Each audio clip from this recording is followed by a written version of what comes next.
All right, so we're ditching the syllabus dread today. And like looking at this LAPT 610 syllabus as like a secret weapon for success. You know how some syllabi can feel like dense legal documents? Totally. We're going to crack the code on this one and turn it into a roadmap, not a roadblock. Oh, I love that. A roadmap. Because you're so right. A lot of students just skim the syllabus. But it really is the key to understanding like what the instructor values and how to do well in the class. Okay, so like the first thing that jumps out to me, the instructor, David J. Rudd, has 35 years of experience. Wow. We're talking U.S. Navy, Department of Justice, Department of Agriculture. This isn't just some, ivory tower academic. Yeah, exactly. And think about what that means for you as a student. Someone with that much experience in the field is going to bring in real-world scenarios, real-world insights into the course. It's not just theory. It's, battle-tested learning. And get this, the syllabus mentions AI. Oh, wow. A knowledge base powered by Google's Notebook LM, and even podcasts for each chapter using AI. That's next level. It is, and it signals that this instructor is really forward-thinking. Imagine being able to ask this AI knowledge base a question about a concept you're struggling with at any time of day or night. It's like having a personalized study buddy. Plus, using these cutting-edge tools, like that could be a huge advantage in your future career. It's not just about like learning about AI, you're like experiencing it firsthand. Exactly. Okay, another thing that caught my eye, these thematic sessions. Yeah. Strategic alignment in learning management. Measuring ROI. They sound intense, but super relevant. They are. Those are like golden tickets. They are optional. However, attending them shows initiative. It shows a desire to go deeper. Imagine being in a room with other students, brainstorming with someone who's worked in the Department of Agriculture on learning strategy. That's networking gold right there. Okay, I'm convinced. I'm putting these on my calendar. Oh, absolutely. So let's break down the actual course structure. Yeah. 15 weeks. Asynchronous instruction. Yeah. So you can manage your time. Right. Right. But don't mistake asynchronous for easy. Oh, no. Because the syllabus mentions weekly discussion posts, active engagement with readings, and additional media, this instructor is looking for participation, not just passive listening. So no hiding in the back of the virtual classroom. Exactly. And then there's the big project. A business plan for learning broken down into 4 parts with specific due dates. And this is where that roadmap analogy really comes into play. Yeah. Look at those due dates, work backward, break the project down into smaller tasks. The syllabus gives you the guideposts. You just have to plan your route to success. I'm sensing a theme here. Using the syllabus to strategize. Yes. It's not just a document to be filed away. It's like the cheat sheet for the whole course. Exactly. Speaking of strategizing, let's talk about some key tips that are hidden in plain sight within this syllabus. Are you ready to unlock some secrets? Yes, let's do it. What's the first one? This may sound really obvious, but read the entire syllabus. And really read it. Don't just skim. So often we just look for the due dates and the grading breakdown. And Exactly. And you're missing out on valuable information.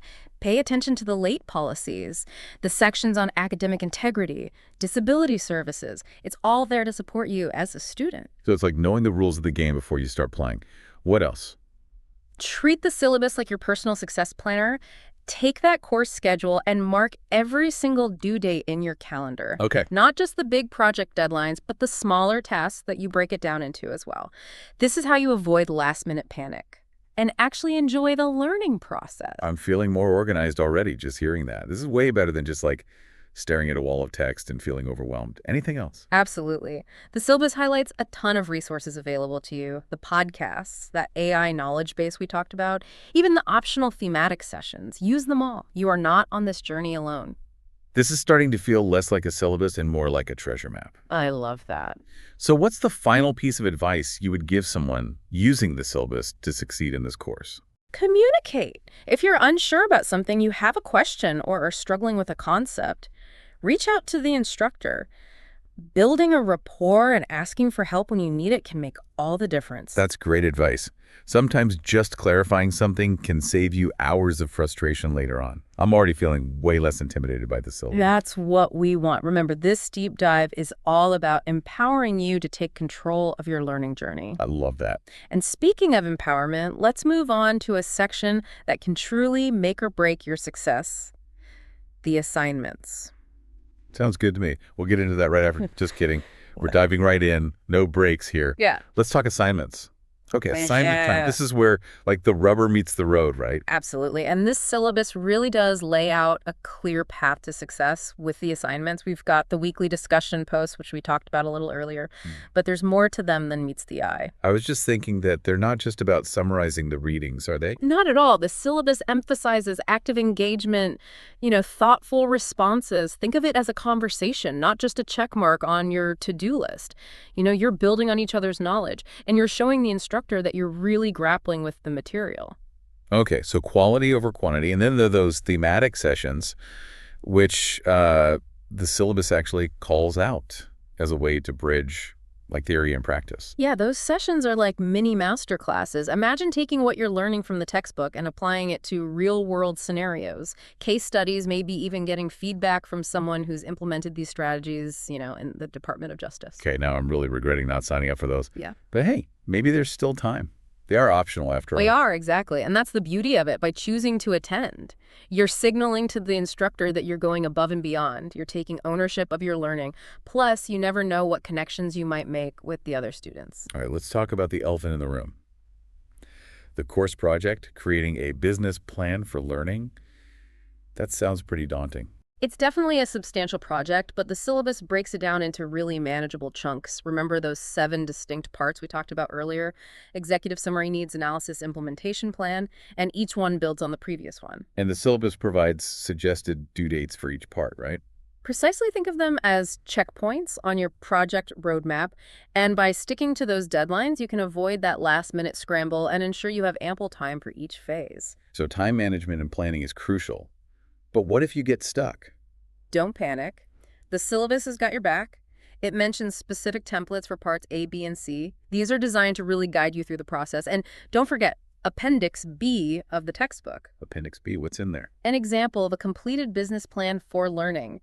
It's like having a model to follow. It shows you the level of detail and structure that the instructor expects. Wow, so the syllabus really does provide all the tools for success. Now, speaking of success, how heavily weighted is this project in the overall grade? It's significant. The project accounts for 250 points out of a total of 700. That means it's crucial to invest the time and effort to really do it well. No pressure. Right. But seriously, this emphasizes how important it is to use the syllabus strategically, start early, break the project down, leverage those templates and the example in the textbook. Exactly. And remember those AI tools we discussed earlier. They can be incredibly helpful for this project, too. The knowledge base and the podcasts. How can students best utilize those for the assignments? Yeah, the podcasts are great for getting like a quick overview of key concepts. Think of them as study breaks that actually reinforce your learning. And if you're struggling with a specific element of the project, the knowledge base is like having an on-demand tutor. So it's like having a personal study assistant right in your pocket. Exactly. Now, the syllabus also mentions AI usage guidelines. Can you elaborate on that? Absolutely. While these AI tools can be helpful for things like brainstorming grammar and spell checking, even formatting citations, the syllabus is very clear that all submitted work must be your original work. So no, having the AI write your entire business plan for you. Exactly. AI should be a supplement, not a replacement for your own thinking and analysis. And it's important to be transparent about your AI usage, documenting it appropriately. Transparency and academic integrity are key. So to recap, the syllabus provides a roadmap not only for understanding the course content, but also for succeeding in the assignments. Precisely. Use the syllabus to plan your time, break down tasks, and leverage the provided resources. Remember, the instructor wants you to succeed. And speaking of wanting you to succeed, there's one more element in the syllabus that can really help you achieve that understanding. The grading rubrics. Ready to decode those? Let's do it. Those rubrics are like having a secret decoder ring for getting top marks in this course. Okay, grading rubrics. They might not sound that exciting, but trust me, these things are like having a sneak peek at the answer key. Oh, you're spot on. The syllabus mentions specific rubrics for every assignment, discussion post. Think of them as blueprints outlining exactly what the instructor values and how to hit those high marks. So instead of like wondering what does the instructor want, you can just look at the rubric and know. Exactly. And the rubrics spell out the criteria for each grade level. So you can actually see the difference between, say, an A response and a B response. No more guessing games. It takes away so much of the stress. Okay, so how do we actually use these rubrics to our advantage? First and foremost, Read the rubric before you even start the assignment. Oh, okay. This way you can tailor your work to meet those specific requirements right from the get-go. It's like having the scoring guide before you even take the test. Smart move. Exactly. And don't just glance at it once. Refer back to the rubric regularly as you're working. It's your checklist for success. That makes sense. Keeps you on track and focused. Anything else? Absolutely. Before you hit that submit button, use the rubric for a final self-assessment. Go through each criterion and ask yourself, did I nail this? You know, it's your last chance to catch any oversights and ensure you're putting your best foot forward. I love that. It's like having a built-in quality control check. Exactly. And here's the thing. Rubrics aren't just about grades. Okay. They're incredible tools for learning and growth. How so? By understanding the specific criteria for each grade level, you start to see where your strengths and weaknesses lie. And remember, the instructor will likely give you feedback based on those rubrics as well. Pay attention to that feedback. It's gold for improving your work going forward. So it's a continuous cycle of improvement, using those rubrics and that feedback to level up your skills. Exactly. I love that. It's all about maximizing your learning experience. Now, before we wrap up our syllabus deep dive, there are a few other really important points tucked away in this document that can impact your success. Things like academic integrity, disability services, religious accommodations. Yes, those are so important but often overlooked. What does the syllabus say about them?